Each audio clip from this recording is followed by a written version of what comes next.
কেমন আছো তোমরা সকলে? নিশ্চিত সকলে ভালো আছো।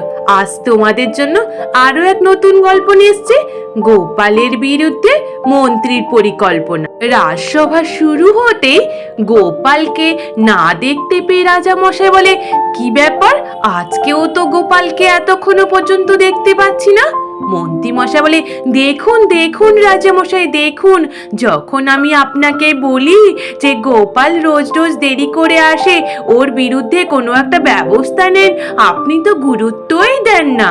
বলে, আজকে শুধু গোপাল আসুক না, আসুক একবার, আজকে মজা দেখিয়েই ছাড়বো। ওদিকে গোপালের গিন্নি গোপালকে বলে, কি গো, কখন যাবে রাজসভায়? বলে, যাবো ক্ষণে গিন্নি। কিন্তু বলো গিন্নি, বাড়ির মাছ কত মনের সুখ বলো তো।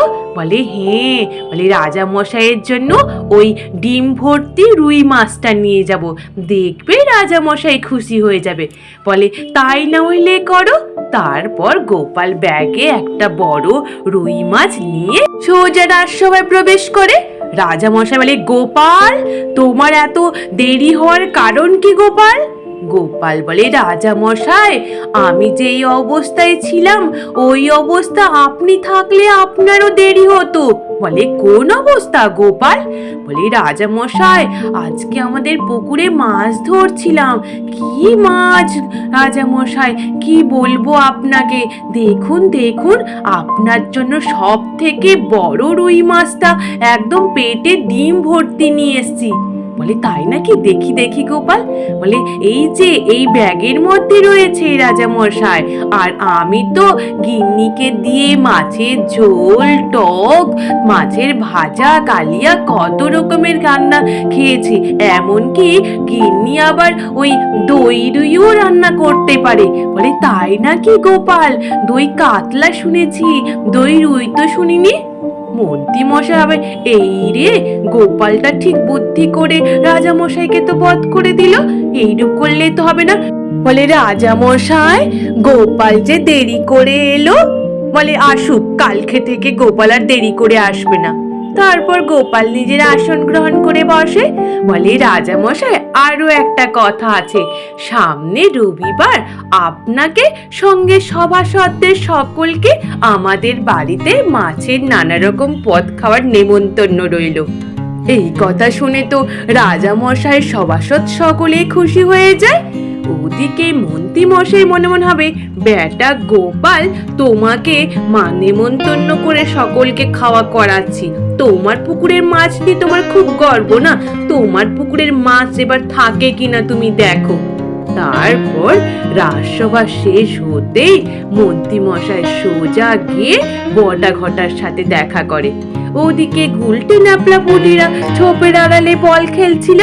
হঠাৎ ওদের বল ছোপের মধ্যে চলে যেতে যখন ন্যাপলা গিয়ে দেখে যে বটা ঘটা আর মন্ত্রী মশাই কথা বলছে, গুলটে ন্যাপলা পুটিরা সকলেই গিয়ে ওখানটা গাছের আড়াল থেকে লক্ষ্য করতে থাকে। মন্ত্রী মশাই বটা ঘটাকে বলে, এই বটা ঘটা, শোন শোন, তোদের একটা কাজ করতে হবে বুঝলি। বলে, কি কাজ মন্ত্রী মশাই? বলে, আর বলিস না, আমি এই গোপালের জ্বালায় এক মুহূর্ত শান্তি পাচ্ছি না জানিস। গোপালটা যা বার বেড়েছে, নানান রকমের মাছের পদ করে নাকি রাজসভার সভাসদদের, এমনকি রাজা মশাইকে খাওয়াবে বুঝলি। আমি তাই চাই গোপালের পুকুরের সব মাছ চুরি করে নিতে, তোরাও আমার সাথে থাকিস কেমন? বলে, মন্ত্রী মশাই, আমাদেরও তো মাছ খেতে ভালো লাগে, আমরা নইলে চুরি করে নিলাম, কিন্তু আমাদের তো অগ্রিম দিতে হবে। বলে, বেশ বেশ, তোদের অগ্রিম দেব, নইলে তোরা চল এখন আমাদের বাড়িতে, ওখানেই তোদের দিচ্ছি। ওদিকে গুলটে ন্যাপলা পুটিরা শুনতে পেয়ে গোপালকে গিয়ে সবটাই বলে। বলে, দানু দাদু, আজকে না বটা ঘটা মন্ত্রী মশাইয়ের সাথে এই সমস্ত কথা বলছিল, মন্ত্রী মশাই বলেছে আমাদের পুকুর থেকে সব মাছ চুরি করে নেবে। বলে, তাই না কি রে? বলে, হ্যাঁ গো দাদু, তাই। ওদিকে বটা ঘটা গিয়ে মন্ত্রী মশাইয়ের সাথে মন্ত্রীর বাড়িতে আবার কথা বলতে থাকে, আর মন্ত্রী মশাই অগ্রিম মোহরও বটা ঘটাকে দিয়ে দেয়। ওদিকে বটা ঘটা বলে, মন্ত্রী মন্ত্রী মশাই, আজকে রাত্রে তো হাঁড়িটা চুরি করতে হবে। অমনি ঘটা বলে, রতন জেলের একটা বড় মাছ ধরা হাঁড়ি আছে, ওইটা আজকে রাত্রে চুরি করে আনবো, আর কালকে রাত্রে গোপালের পুকুর থেকে সব মাছ চুরি করে নেব। পরশুদিন তো আর গোপাল রাজসভার সভাসদের কাউকে খাওয়াতে পারবে না। মন্ত্রী মশাই বলে, বাবা তোদের মাথায় তো ভালো বুদ্ধি, তাহলে তাই করিস কেমন? আর ওদিকে গোপাল গুলটে পুটি নাপলার কাছ থেকে শুনে বলে, তাহলে কি করি বলতো? বলে, দাদু একটা কাজ করো, তুমি পুকুর থেকে তো মাছ তুলে নেবে, মাছ তুলে পুটি বলে আমাদের পুকুরে নইলে ছেড়ে দাও। বলে, ভালো কথা বলেছিস তো, তাহলে গিন্নি তুমি রান্না বান্না করে আমাদের জন্য পুকুর পাড়ে নিয়ে আসো, আমরা গিয়ে মাছ ধরে পুটিদের পুকুরে ছেড়ে দিই। বলে, তাই হবে। তারপর গোপাল পুটিদের নিয়ে, পুটির বাবা মামা মা সকলকে নিয়ে পুকুর পাড়ে আসে, তারপর মাছ ধরা শুরু করে। ওদিকে গোপালের গিন্নিও রান্না বান্না করে খাবার রান্না করে নিয়ে আসে পুকুর পাড়ে, তারপর মাছ ধরে পুটিদের পুকুরেও ছেড়ে দেয়। আর বটা ঘটা ওদিকে রতন জেলের বাড়ি থেকে লুকিয়ে হাঁড়ি চুরি করে নিয়ে চলে আসে। পরের দিন সকাল হতে রাজসভা শুরু হতে অমনি রতন জেলে এসে বলে, রাজামশাই রাজামশাই আমার বিচার চাই রাজামশাই। রাজামশাই বলে, কেন, কি হলো? বলে, রাজামশাই আমি তো মাছ ধরে খাই, আর মাছ ধরার জন্য আমার যে বড় হাঁড়িটা লাগে সেই হাঁড়িটাই চুরি হয়ে গেছে রাজামশাই। রাজামশাই বলে, মাছ ধরার যে হাঁড়ি ওই হাঁড়ি চুরি হয়ে গেছে? মন্ত্রী মশাই বলে, লোকের বাড়ি থেকে সোনা দানা গয়নাগাটি চুরি হয়, আর তোমার বাড়ি থেকে কিনা মাছ ধরার হাঁড়ি চুরি হয়ে গেল? এটা কখনো হতে পারে? গোপাল বলে, অবশ্যই হয়েছে রাজামশাই, নইলে কি কেউ এসে মিথ্যে কথা বলে? ওইদিকে মন্ত্রী মশাই বলে, গোপাল তোমার কি করে মনে হচ্ছে? গোপাল বলে, মন্ত্রী মশাই আপনি কি করে বলছেন যে উনার মাছ ধরে হাঁড়ি চুরি হয়নি? রাজা মশাই বলে, গোপাল তুমি ওই চোরটা ধরে দিতে পারবে গোপাল? গোপাল বলে, আমি চেষ্টা করে দেখছি রাজা মশাই। গোপাল তখন বলে, রতন জেলে তুমি এখন বাড়ি ফিরে যাও, আমি চেষ্টা করে দেখছি তোমার ওই হাঁড়ি খুঁজে আনার। বলে, বেশ গোপাল দাদা। তারপর বলে রতন জেলে চলে যায়। তারপর গোপাল রাজামশাইকে আর সভাসদদের বলে, রাজামশাই তাহলে আপনাদের তাহলে রবিবারে পায়ের ধুলো যেন পড়ে আমাদের বাড়িতে। ওদিকে মন্ত্রী মশাই বলে, গোপাল আমি তো 1 মণ পায়ের ধুলো নিয়ে তোমাদের বাড়ি যাব, ওই ধুলো রাখার জায়গা আছে তো? গোপাল বলে, ধুলো রাখার জায়গা না থাকলে আমার মাথা আছে, কিন্তু পায়ে কাদা ভর্তি করে আবার আনবেন না, তাহলে কিন্তু বাইরে বসিয়ে রাখবো। তারপর সভা শেষ হতেই যে যার বাড়ি চলে যায়। রাত্রিবেলা হতেই মন্ত্রী মশাই বটা ঘটার সাথে দেখা করে ওদেরকে আবার অগ্রিম টাকা দিয়ে ওদেরকে নিয়ে জাল টাল নিয়ে গোপালের পুকুরে যায়।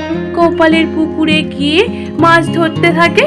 ওদিকে গোপাল ওই দিন রাত্রিবেলা রাজামশাই, বিজ্ঞানী, গুলটিপুটি ন্যাপলা সকলকে নিয়ে, সেনাপতিকে নিয়ে ওই পুকুর পাড়ে এসে ঝোপের আড়াল থেকে লক্ষ্য করতে থাকে। বলে, রাজামশাই দেখুন দেখুন, ওই যে হাঁড়ি নিয়ে বটা ঘটার মন্ত্রী মশাই আসছে পুকুর পাড়ে মাছ ধরতে। বলে, তাই তো গোপাল, ওমা কি সাহস মন্ত্রী বেটা, এমনকি বটা ঘটা। ওদিকে বটা ঘটা জাল ফেলে দেখে মাছের তো দেখা নেই, শুধুই ঝোপ ঝাড় আর নোংরা আবর্জনা উঠে আসছে। বলে, মন্ত্রী মশাই তো গোপালের পুকুর থেকে তো শুধু আবর্জনা উঠছে, একটাও তো মাছ দেখতে পাচ্ছি না, তার জন্য কিন্তু আবার অগ্রিম লাগবে এই আবর্জনা তুলতে গেলে। মন্ত্রী মশাই বলে, এইরূপ করিস না রে, তো নইলে তো আমি পথে বসবো রে। অমন সময় গোপাল আর রাজামশাই সভাসদরা বেরিয়ে এসে বলে, মন্ত্রী মশাই আপনাকে আর পথে বসতে হবে না, আপনি এবার জেলের মধ্যেই বসবেন। মন্ত্রী মশাই বলে, এ কি গোপাল, রাজামশাই আপনারা? বটা ঘটা বলে, এই চল পালিয়ে যাই। অমনি বলে বটা ঘটা ওখান থেকে ছুট দিতে থাকে। মন্ত্রী বলে, বটা ঘটা রে, আমাকে ছেড়ে দিয়ে পালাস না। ওদিকে রাজামশাই বলে, কেউ পালাবে না, সেনাপতি ওদেরকে ধরো। বটা ঘটাকে ধরে। ওদিকে মন্ত্রী মশাই ভয় পেয়ে জলের মধ্যে ঝাঁপ দিয়ে দেয়। ওদিকে রাজামশাই সভাসদরা সকলে বলে, মন্ত্রী বেটা, তোমার লজ্জা করে না? তুমি গোপালের পুকুরের মাছ চুরি করতে এসেছিলে। ওদিকে ঘটাকেও ধরে নেয়। মন্ত্রী তখন নিচ থেকে বলে, রাজামশাই আমায় ক্ষমা করে দেন রাজামশাই, আমার ভুল হয়ে গেছে, আর কখনো এরূপ হবে না রাজামশাই। রাজামশাই বলে, ক্ষমা?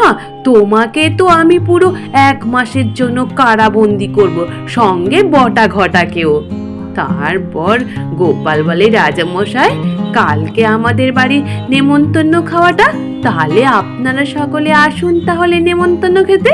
রাজামশাই বলে, হ্যাঁ একদম গোপাল, অবশ্যই যাব। আজ এই পর্যন্ত, নিশ্চিত তোমাদের সকলের ভালো লেগেছে। আর যদি ভালো লেগে থাকে তাহলে একটু লাইক আর সাবস্ক্রাইব করে দিও। আর তোমরা সকলে ভালো থেকো, কেমন? টাটা।